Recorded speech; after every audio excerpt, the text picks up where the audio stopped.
Hello viewers, I'm Daniel Kasahu. Welcome to our talk show at this dialogue. In this edition, we raise some of the bilateral issues between Ethiopia and the Russian Federation. To reflect on some of the matters, here with me is the newly appointed Russian ambassador to Ethiopia, Yevgeny Treykin. Welcome to the studio. Thank you, Mr. Kasahun. It is really a pleasure for me to come here to be with you. There are many things to be raised when we speak of Ethio-Russian relations. We can begin it from the Battle of Adwa, which was fought between Ethiopia and fascist Italy. At that time, Russian medics were instrumental in helping the injured Ethiopian patriots. Then it comes the establishment of Balcha Hospital, operated by the Russians. And then comes, you helped us in our fight with Somalia during the Adwa time. And there are many more landmarking achievements or turning points we can mention between the Ethio-Russian relations. And what does history tell us about Ethio-Russian relations, and how are you portraying the relationship between Ethiopia and the Russian Federation? Well, first of all, thank you for inviting once again. It's a great pleasure to conversate with you and to address Ethiopian television viewers.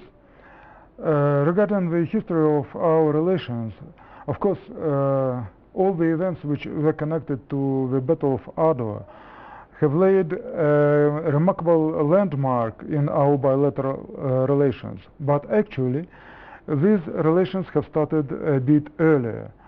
The first contacts go as far back as to the 17th century, when the Tsar Alexei of Russia, the future father of Peter the Great, was exploring a possibility to render some assistance to Ethiopian Christians. And coming to the 19th century, in October 1890, when Emperor Menelik II, who ascended his throne, wrote a letter to the then Russian Emperor Alexander III, proposing to establish relations between the two powers. And this address has received a positive answer from our Tsar, and a mission was sent to Ethiopia. The first mission came here in 1894. It has comprised just a number of scientists, and it was led by a retired officer, Mr. Leontiev, who came to negotiate against Menelik II. King of the King? Yes, King of the King, and brought to him a personal message from the Russian Tsar. We shall remember that by that time the war threat with Italy was growing up, and the interest of the Russian government was to help the Ethiopians to protect themselves against the colonial aggression on the one hand, and at the same time to avert colonial aspirations of Italy and Britain in this region of Africa. Following this aim, a number of ammunition, weapons, about 30,000 rifles, 5 million rounds of ammunition, and some others were sent by the Russian government to support Ethiopian army. But this help, which was delivered by a Dutch steamer, was intercepted by the Italian government, and it reached Ethiopia only after the signature of peace treaty between Ethiopia and Italy. Nevertheless, in the meantime, this retired Russian officer Leontiev, whom I have mentioned before, he became a close aide to the Emperor of Ethiopia, and he helped him to prepare the plan of war against Italy to defend the country.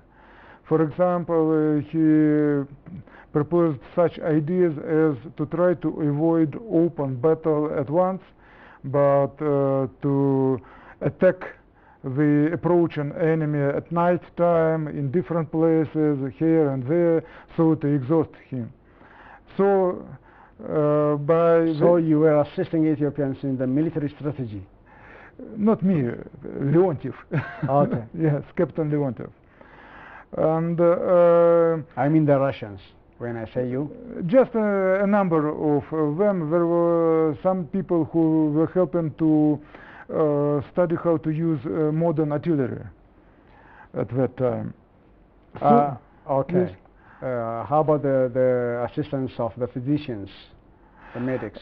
Well, immediately after the Battle of Adwa, the news of the victory achieved by the Ethiopian people have reached Russia, and this news have caused just a wave of enthusiasm, and there was really a public movement to help Ethiopians, and the first medical squad was formed by volunteers who came soon after the Battle of Adwa here, and they established the first, at that time, modern hospital here in Addis Ababa. During their stay here, they have assisted more than 14,000 of Ethiopians wounded during the war or just deceased. They have made about 500 surgical operations, and as well they also helped to establish a small medical center in Hararge. Okay.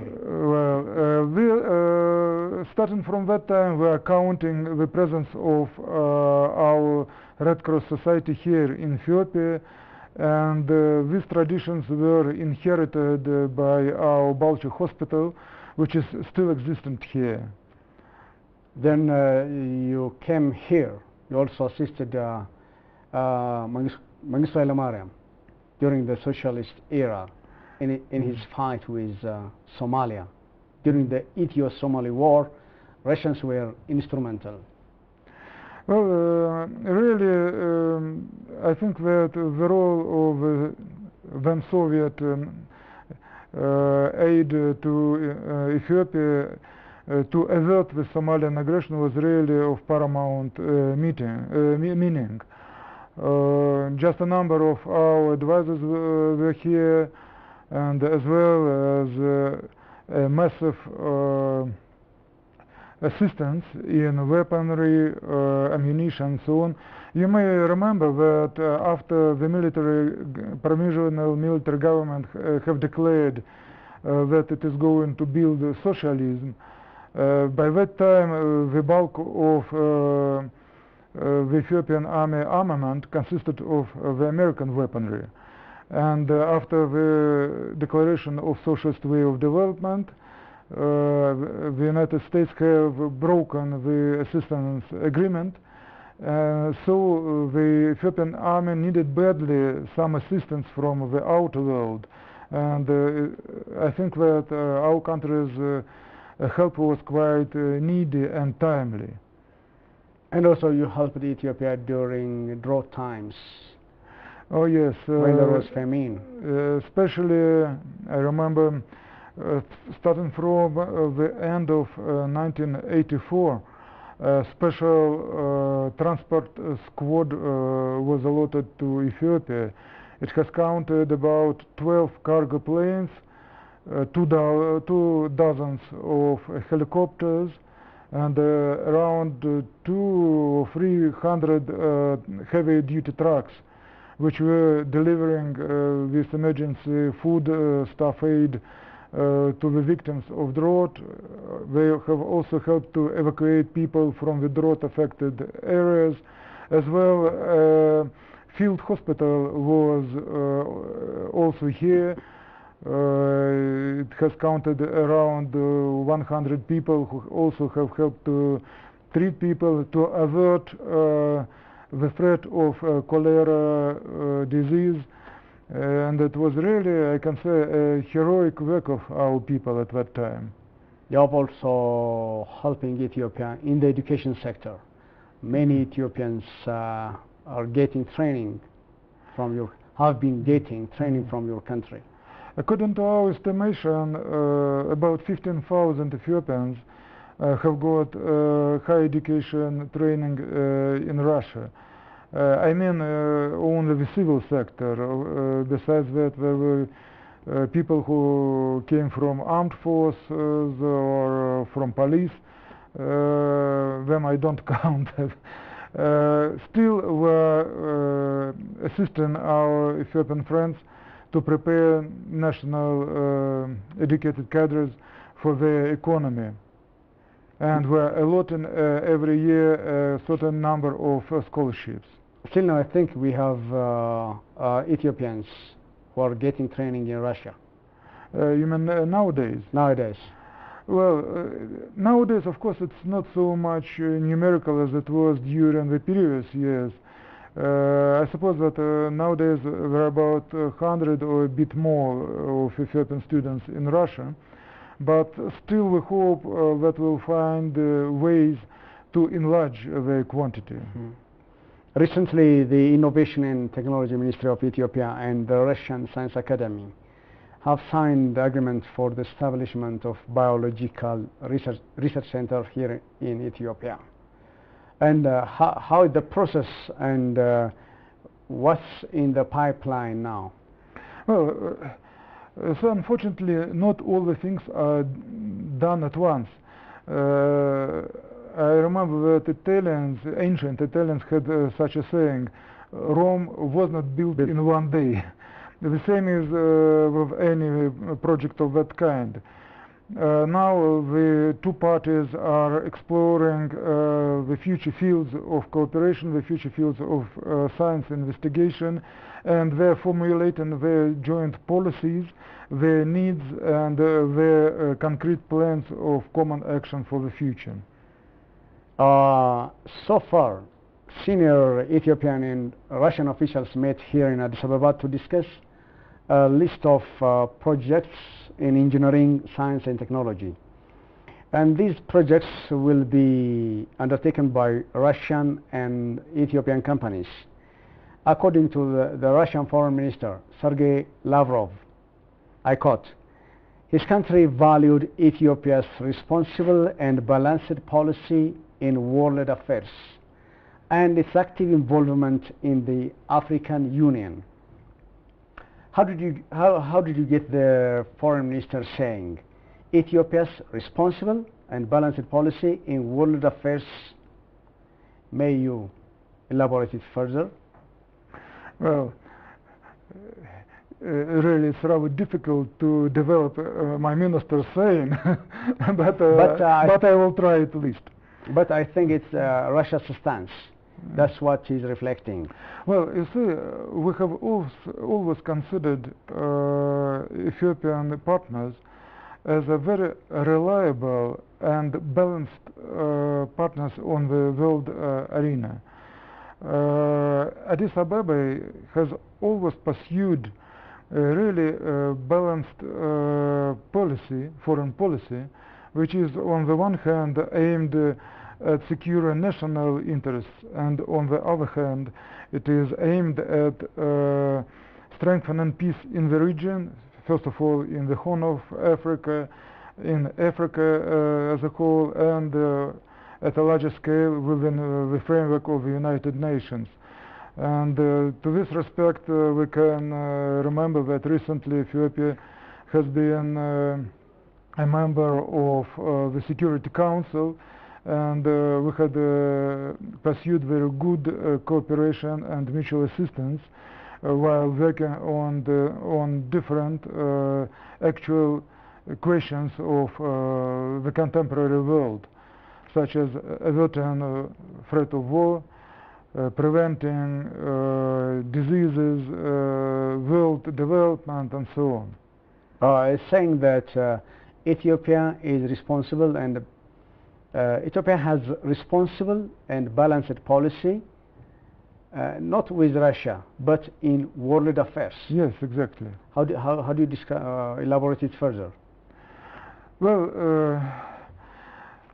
I think that the Ethiopian diplomacy is extremely experienced diplomacy, and my dear colleagues in the Ministry of Foreign Affairs of Ethiopia, they do always analyze the world situation very thoroughly from every point of view.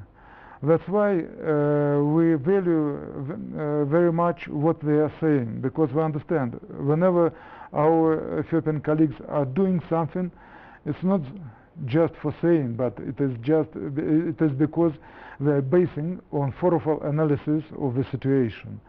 And this is making them very reliable partners, as I have already said. And also Sergei Lavrov also said he values Ethiopia's active involvement in the African Union. Yes. How do you explain it? It would be an awful mistake to try to underestimate the Ethiopian role within the African Union. First of all, Addis Ababa is the burden of the African unity, and it's the center of the African Union as the organization. It is the birthplace, first of the African Union organization, which is now known as the African Union, and the headquarters of the organization is located here, and it is not just by chance that Addis Ababa is called diplomatic capital of the continent. Yeah. Of course, it's natural that the Ethiopian diplomacy is playing a paramount importance, paramountly important role in the activities of the African Union, alongside with the other member states of the organization. Let's come to nuclear power in Africa. Africa's only nuclear power station so far is in South Africa. Egypt is on track to go nuclear next, and Nigeria is among a number of other African nations which have signed agreements with Russia. Recently, Ethiopia and Russia have reached an agreement to develop nuclear energy collaboratively, according to reports from a number of reputable sources. Would you mind briefing us about it? Well, first of all, I should stress two words in the title of the document: collaboration in the sphere of peaceful use of nuclear energy.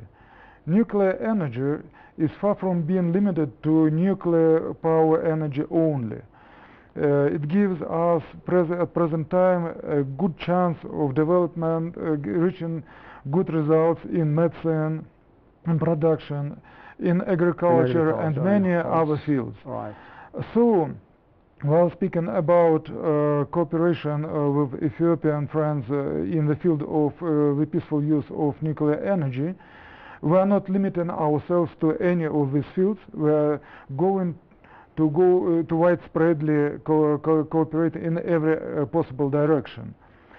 As far as the possibility of building here a nuclear power electric station, we're thinking about it, and we're discussing this process with our partners from the Ethiopian side. We're happy that we have a joint intergovernmental commission on economic and scientific cooperation, which from the Ethiopian side is headed by Minister Getachew Mikuria. It's just the right person in the right place in this case. Yeah, right. And we are moving forward. Recently in April, I mean about 1 month ago, a roadmap on cooperation in the field of nuclear energy. Peaceful use of nuclear energy was signed in Sochi, it's a city in the south of Russia. And we are going to fulfill all the points and topics which were put on the list of this roadmap. It consumes many steps which should be undertaken by the both parties. And among others, there is one point which is aimed to prepare intergovernmental agreement on the building of a Russian-designed nuclear power electric station here. But I have to ask you about one thing. Please be patient. I mean that such a huge project takes time. Right. Usually, as the previous experience have shown, between the first signature and the pushing on the button, igniting the station, it usually takes up to 10 years. But we believe that it is a natural decision and a well-balanced choice of the Ethiopian government to try to exploit this type of energy here. Recently you have also come to cancelling of debt of Ethiopia. $162 million worth of debt was written off Ethiopia's balance sheet by the Russian authorities. Thank you for your generosity. But what are the reasons behind the cancellation of Ethiopian debts? Well, we understand that first of all, the bulk of this debt has been arising from the previous times when Ethiopia was a war-aged country, and the bulk of this money was indebted for weapons and armaments delivered to Ethiopia. Of course, we understand that these armaments and weapons were necessary to save Ethiopians' integrity, Ethiopians' sovereignty, but at the same time we understand that this debt could be a big obstacle for the future Ethiopia's development. This is that was the main reason to sign it off. All right. You are now the new ambassador of the Russian Federation to Ethiopia. You have come here while sweeping reform is happening in this country. And how did you find the move of this political and economic reform happening in this country? Well, you see, it is really amazing, you may believe me. I do think that I know this country quite well, because since I have come here for the first time about 40 years ago while being a student, and after 40 years ago. 40. 40, yeah. Okay. Arba. Yes, and since that time I have been here on several assignments, and I saw the story of development of modern Ethiopia just passed in front of my eyes. But what I have seen now, it is really striking. I could not recognize Addis Ababa first of all. Really, after I have left it 10 years ago, it was living in my heart and in my mind. But when I came here, I saw quite another city, really. I understand that this country is really on the move. Of course, we understand that not everything is so much easy. Still, too many problems are to be solved, but we see and we appreciate the efforts which are done by the federal government to find the solutions to the questions of the day. All right. Despite you mentioned the problems, despite the many ups and downs, there is hope in this reform. And how do you think that the aspiration of the new government of Ethiopia can be realized, can be effective? Well, you see, I don't believe that the task of a foreign ambassador is to give any concrete advices to the government. You can suggest. But I can not even suggest. I would say I would prefer to wish. I would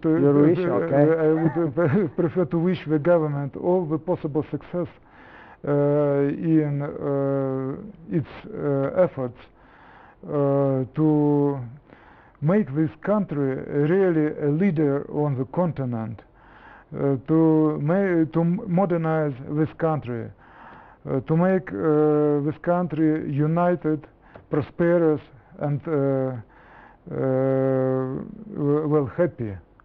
I do believe, I do wish this to the government and to the people of Ethiopia. What do you foresee in the way forward between the relationship between Ethiopia and your country?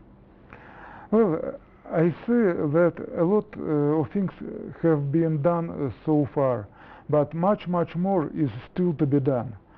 Now I am trying to think myself into this mess of questions and possibilities.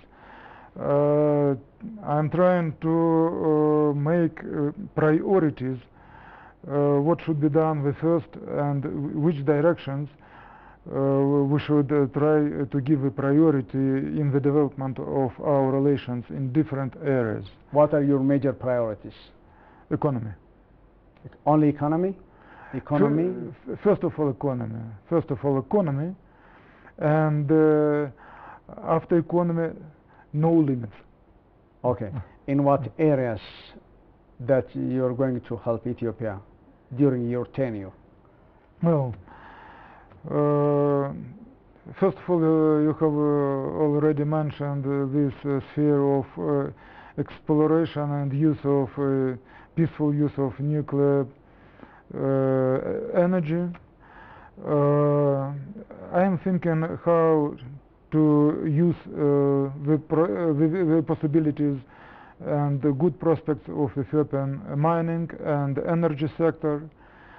And we're thinking as well as what could be done in the sphere of agriculture and as well as in transport. These are the four main directions which I'm going to be concentrated on.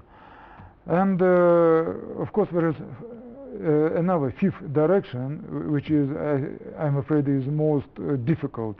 It is the work with the Russian interpreters. I mean, the task is to persuade them to come here, not to be afraid of unknown country, not to believe any rumors or so what else, and to be ready to compete with other countries here, with the businessmen from other countries. Thank you very much. Thank you, Mr. Kassalan. Well, dear viewers, that was the newly appointed Russian ambassador to Ethiopia, Yevgeny Traikan. And this wraps up the program in this edition. See you next time with another issue of the program at this dialogue. Thank you very much for watching us on ETV Language. Thank you again, Ambassador. Thank you.